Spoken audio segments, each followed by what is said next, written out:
Good morning students, welcome back to my class. और हम data communication cover कर रहे थे, जिसमें आज हमें जो मोस्ट इंपॉर्टेंट टॉपिक कवर करना है वो है इंटरनेट, ब्राउज़र और www।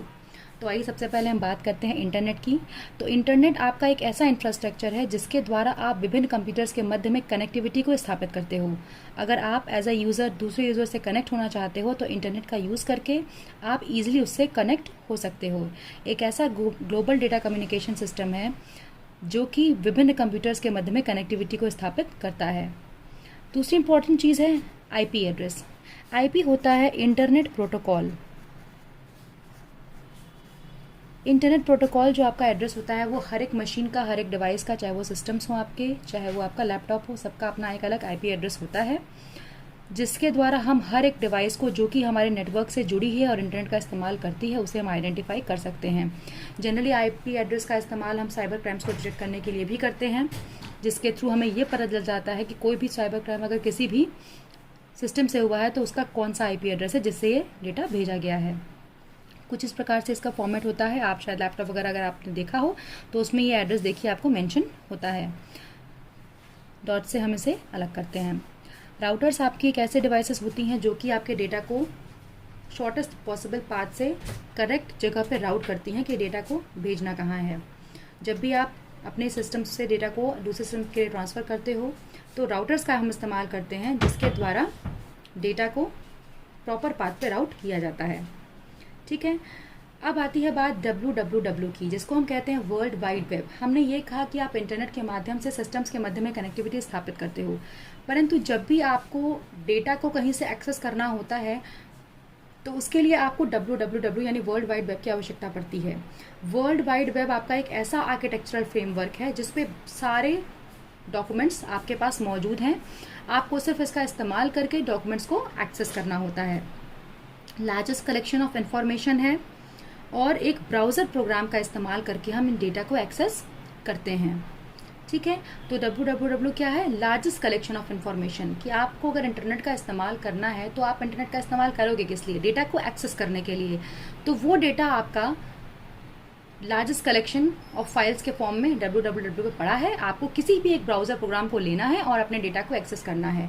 ये ब्राउज़र प्रोग्राम आपका कुछ भी हो सकता है, चाहे तो आप गूगल क्रोम ले लो, चाहे गूगल ले लो, चाहे मोज़िला ले लो। चलिए अब बात कर लेते हैं ब्राउज़र की। तो ब्राउज़र क्या होता है आपका?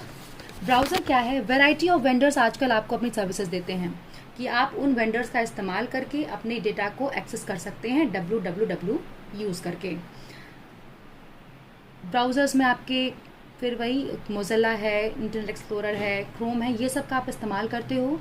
www की सहायता से आप ब्राउज़र्स का यूज़ करके इंटरनेट का यूज़ करते हुए अपने डेटा को एक्सेस करते हो। तो इंटरनेट क्या है? आपको कनेक्टिविटी प्रोवाइड करता है, आपको ये सुविधा प्रोवाइड करता है कि आप अपने डेटा को एक्सेस कर पाओ, फाइल्स को ट्रांसफ़र कर पाओ, कॉपी कर पाओ, या कंप्यूटर्स के मध्य में कनेक्टिविटी स्थापित कर पाओ। इन सब चीज़ों को इंटरनेट का इस्तेमाल करने के लिए आपको जो पाथ चाहिए वो आपको www प्रोवाइड करता है कि आप इस पाथ को जाकर यूज़ करके आप अपने डॉक्यूमेंट्स को एक्सेस कर सकते हो। अब उस डॉक्यूमेंट को एक्सेस करने के लिए आपको कुछ वेंडर्स चाहिए। जैसे कि आपको मेल ट्रांसफ़र करना होता है तो आपको वेंडर्स चाहिए होते हैं, चाहे आप जीमेल यूज़ करो, चाहे आप याहू मेल यूज़ करो, या आप रेडिफ मेल यूज़ करो। उसी प्रकार से आपको जब भी आपने www का यूज़ करके डॉक्यूमेंट्स को एक्सेस करना है इंटरनेट के माध्यम से, तो आपको वेंडर्स चाहिए जो कि आपके गूगल, इंटरनेट एक्सप्लोरर हो सकते हैं। वेंडर्स जो आपके होते हैं या ब्राउज़र जो आपका होता है उसके पास तीन चीज़ें होती हैं: कंट्रोलर, क्लाइंट प्रोग्राम और इंटरप्रेटर्स।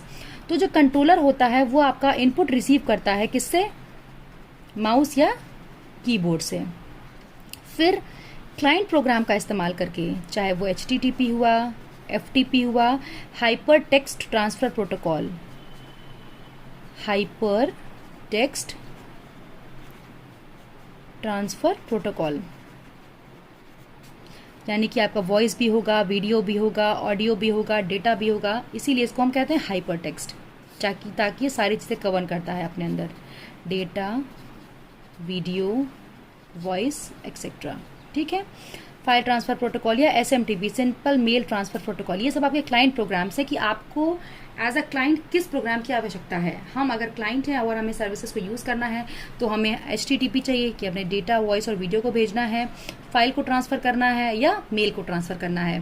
फिर ये कंट्रोलर माउस से इनपुट को रिसीव करता है और इन प्रोग्राम्स का इस्तेमाल करते हुए इंटरप्रेटर्स की सहायता से आपके डॉक्यूमेंट को डिस्प्ले करता है। इंटरप्रेट HTML, जावा, ये आपका इंटरप्रेटर होता है जो कि आपके फाइल की इजी रीडेबिलिटी आपको प्रोवाइड करता है कि आप जो भी फाइल भेज रहे हो उसको इंटरप्रेट करके समझकर उसको आपको डिस्प्ले करता है ताकि आपके रीडेबल वर्जन में वो फाइल आ जाए।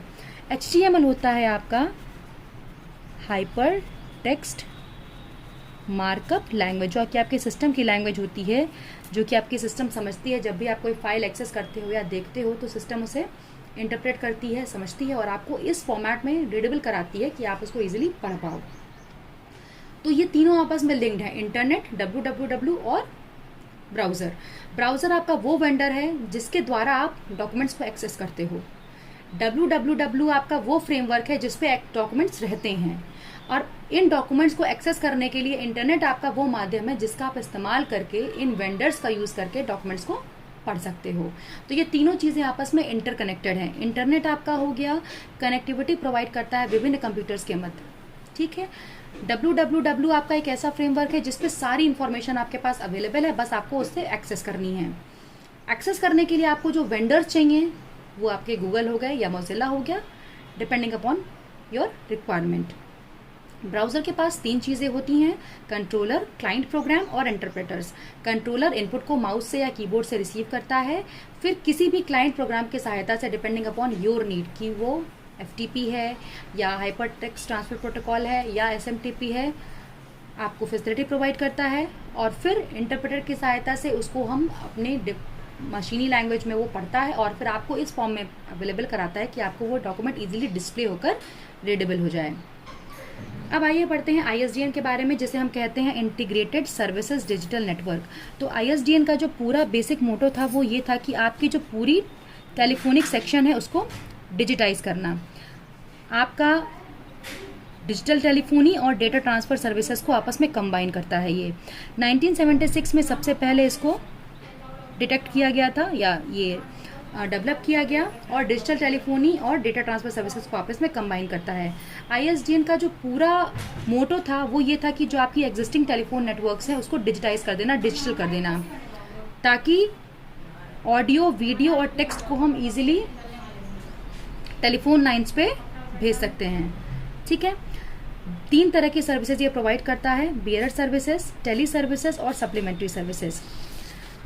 बियरर सर्विसेज जो आपकी हैं वो फर्स्ट 3 लेयर्स और आपकी जो OSI मॉडल की आपने जो 3 लेयर्स पढ़ी होंगी, physical layer, data link layer और नेटवर्क लेयर, इन तीनों लेयर्स, फर्स्ट 3 जो लेयर्स होती हैं इन तक ये सर्विसेज सीमित रहती हैं, जो कि आपके ऑडियो, वीडियो और टेक्स्ट को भेजने से संबंधित रखती हैं। किसी भी इंफॉर्मेशन को आपको कोई भी प्रोसेसिंग नहीं करनी होती। टेली सर्विसेज में आपका आता है टेलीकॉन्फ्रेंसिंग, जब आप एक किसी को कॉल लगाकर बहुत सारे लोगों को उससे जोड़ देते हो।